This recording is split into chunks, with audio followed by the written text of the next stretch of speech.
साजिद ने अपने भाई जावेद को भी इस बीच ऊपर बुला लिया, क्योंकि वो छत पर चला गया था। संगीता पैसे लेकर जब बाहर निकली तो साजिद जावेद को उसने नीचे उतरते हुए देखा और इन दोनों के हाथ में खून से सना हुआ छुरा था। कहा काम पूरा कर दिया।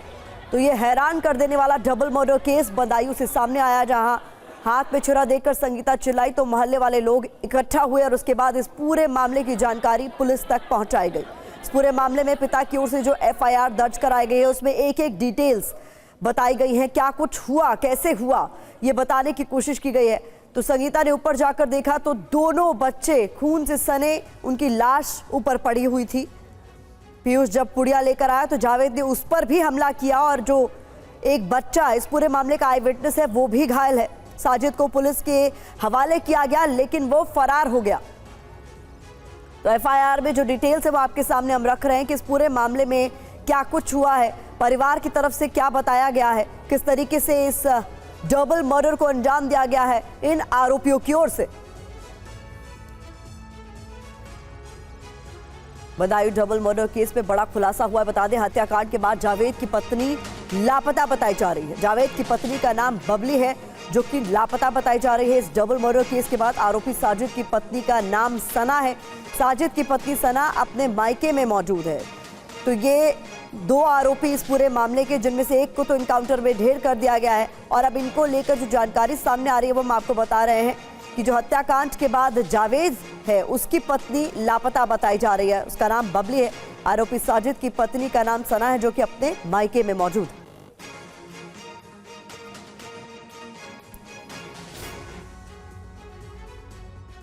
तो हत्याकांड के बाद पीड़ित परिवार के साथ पूरे मोहल्ले के लोगों में जबरदस्त नाराजगी थी।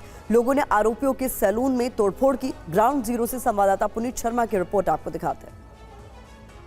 मंगलवार की शाम तकरीबन 7 बजे थे कि यहां बाबा कॉलोनी की यहां पर नाई का काम करने वाला साजिद जो है वो अपने भाई जावेद के साथ सामने मौजूद इस घर में जाता है। ये घर विनोद का घर है और यहीं पर विनोद के जो 2 छोटे बच्चे थे, आयुष और अहान, उनकी गले रेत करके हत्या कर देता है। वो जो छत आपको नजर आ रही है उसी छत पर बहाने से वो एक एक कर दोनों बच्चों को बुलाता है और उनकी हत्या कर देता है। जब तीसरा बच्चा वहां पर जाता है तो वो अपने दोनों भाइयों की लाश देखता है। उस पर भी साजिद हमला करता है, जिसमें वो जख्मी हो जाता है लेकिन जान बचाकर भाग जाता है। इसके बाद साजिद वहां से अपने भाई के साथ फरार हो जाता है। जिस वक्त वो छत से नीचे उतरता है, तमाम जो घर की दीवार हैं, दरवाजे हैं, उस पर खून के हाथ उसके लगते हैं और उसके बाद वो फरार होता है। पुलिस को फौरन इत्तला दी जाती है। पुलिस की टीम मौके पर पहुंचती है और शेखपुरा के जंगलों में जो आरोपी साजिद है उसको एनकाउंटर में मार गिराया जाता है। लेकिन तब तक यहां पर इसी तरीके से आसपास के तमाम लोग